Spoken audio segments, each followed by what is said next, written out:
Hello everyone, I hope you're having a wonderful day. Today we continue exploring the story of Toan and Tu Diem. After a long night dealing with an unexpected injury, life quietly returns to normal, but the unspoken bond between them grows deeper as they keep building a future side by side. As work, responsibility and quiet feelings collide, can simple everyday moments be enough to hold their fragile piece together?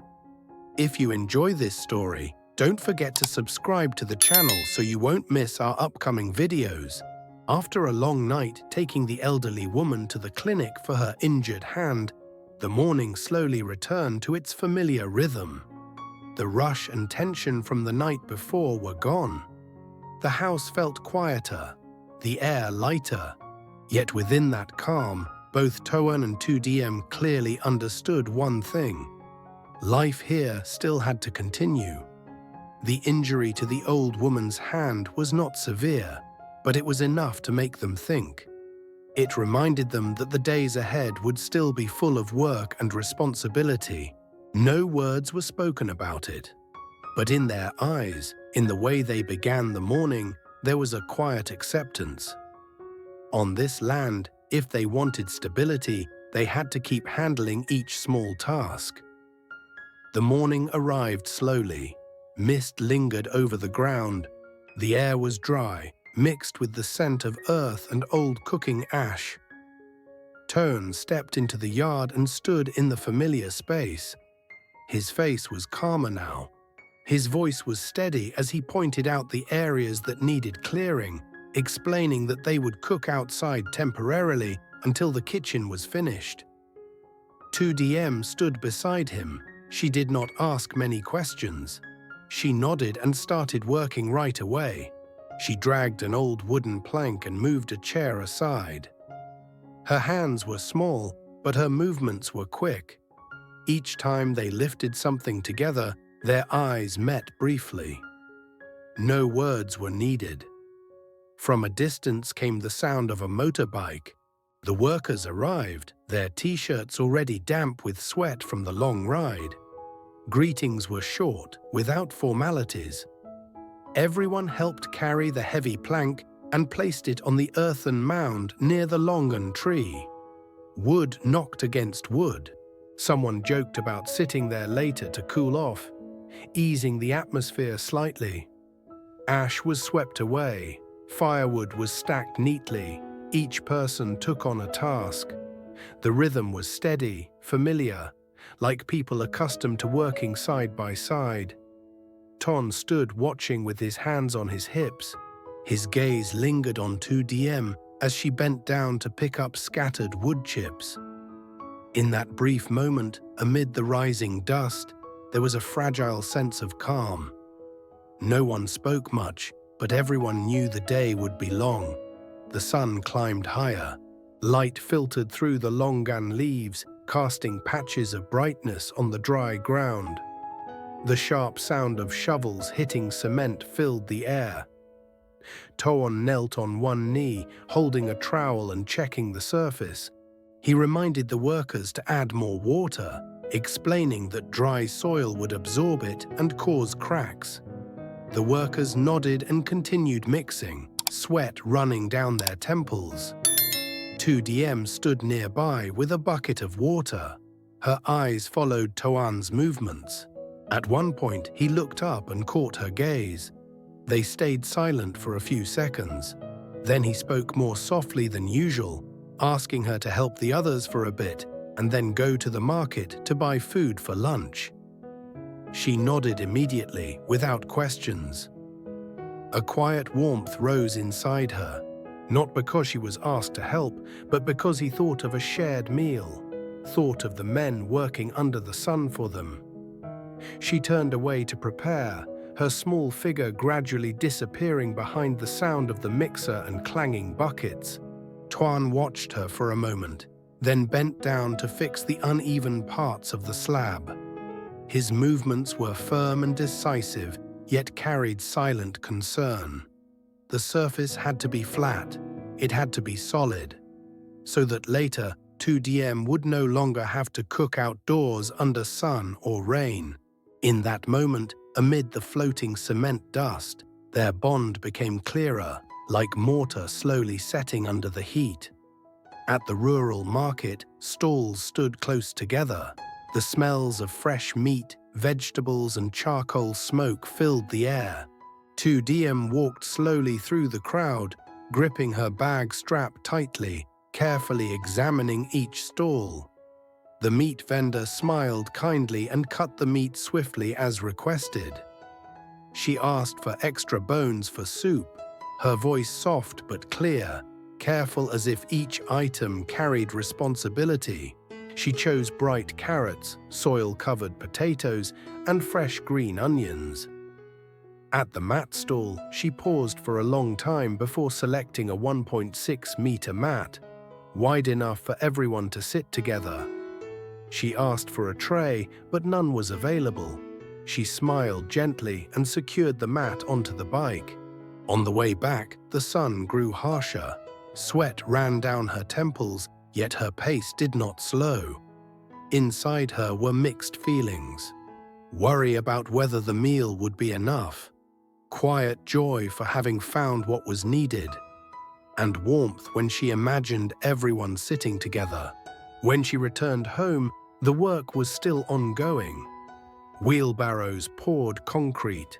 Buckets clanged sharply.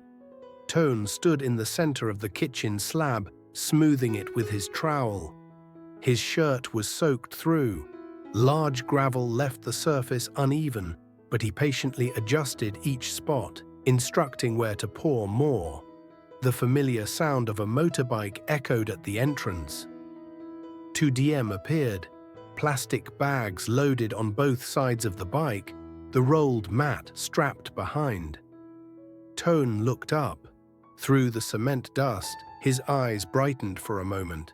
He asked if she had bought so much, his voice carrying surprise and softness. She smiled lightly, set the bags down, and quickly listed what she had bought. Meat, vegetables, melon, the mat. Toan noticed the sweat on her forehead and told her to put the items inside, asking if she was tired. She shook her head, but her gaze lingered on his face longer than usual. His face was flushed from the sun and exhaustion, yet calm. That moment was clear. Amid the clatter and sharp cement smell, their connection needed no words. Toan wiped his brow and watched her walk into the house. Gratitude rose quietly within him, along with an unspoken ache. Gratitude for her silent care. Ache because he still could not offer her a truly stable place. The work continued, but the rhythm had shifted. Each of Toan's movements felt more certain, as if her return had given him strength. Not only smoothing the kitchen floor, but easing the worries in his heart. The sunlight softened in the afternoon. The shadow of the longan tree stretched across the still wet kitchen floor. The smell of fresh cement lingered, but was less sharp.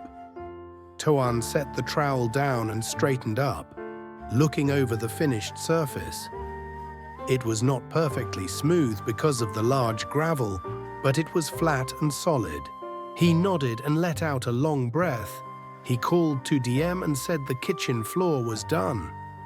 Tu Diem stepped out from the house, holding a towel. She told everyone to wash their hands and get ready to eat. Her voice was gentle and clear. The kitchen was not ready to use yet, but lunch was prepared. The pot of bone soup was bubbling steadily. Fried spring rolls were neatly arranged. Boiled pork was sliced thin. The smell of food eased the fatigue in the air. Everyone took turns washing their hands at the tap. Laughter and conversation grew louder. When the 1.6-meter mat was spread inside the house, people took notice. The space was small but tidy. Toan carried the rice pot and placed it in the center. He glanced at Tu Diem for a moment. No words were needed. She bent down to arrange bowls and chopsticks, moving quickly and confidently. The group sat down together. The harsh sun was gone. The dust had settled. There was only the warmth of rice and food. Someone said eating indoors felt much cooler. Another mentioned that cooking in the new kitchen tomorrow would be easier. Heads nodded in agreement. Toan cut the watermelon. Red and green pieces lined the board. He told everyone to eat some first, to cool down. Tu Diem passed the slices around. When someone praised how sweet it was, she smiled, her eyes brighter. The mood relaxed. Small conversations began. About the kitchen floor, about rain and weather, about planting flowers around the yard. Then someone asked Tu Diem her name, asked about her relationship with Toan. The question was direct, without ill intent. She paused briefly, then answered slowly and clearly. She said she had been helped by Ly Tu and the elderly woman, that she was staying temporarily. They were not husband and wife. Ly Tu had returned to Jiang and was no longer renting. Her answer was simple and straightforward. No extra explanation. The room grew quiet for a few seconds. Then people nodded, and the conversation continued as usual. Toan sat beside her, holding a piece of watermelon. He did not speak. His eyes reflected a feeling hard to name. Lighter because things were clear, heavier because he understood that what they shared still had no name. The meal went on. Everyone ate well. The sound of bowls and chopsticks was steady. Clouds gathered outside. Light rain tapped softly on the roof. Inside, it felt warm. Tu Diem stood up to get more soup. Her back was straight. Her steps were steady, as if she had accepted her place here, even knowing it was not guaranteed. After the meal, everyone stood up to thank them, thanked Toan for the work, thanked Tu Diem for the food. No long speeches. Everyone knew it had been a hard day. When the workers left, the yard grew quiet again. Only the sound of light rain remained, and the cement smell slowly faded. Toan looked at the kitchen floor once more. It was drying evenly. He knew things would be easier from tomorrow. No more cooking outside, no more rushing to avoid rain. He went back inside. Tu Diem was washing dishes. Her hands were red from the water. He stood beside her, said nothing, and picked up a towel to help dry. They worked side by side. No need to talk. Familiar movements. As if they had lived this way for a long time. Outside, the rain softened. Inside, the air was calm. A long day was coming to an end. Tu Diem spoke quietly. She said that later they would plant flowers around the place, improve it little by little, make it more beautiful. She said that just having a peaceful life beside him each day was enough. Her words were not raised, not meant for anyone else. Simply spoken for herself. Toan stopped what he was doing. He looked at her. He did not respond right away. He understood the meaning clearly. It was not a distant dream, just the wish for an ordinary life. He nodded slightly. Inside him, a firmer resolve took shape. To hold on to this place.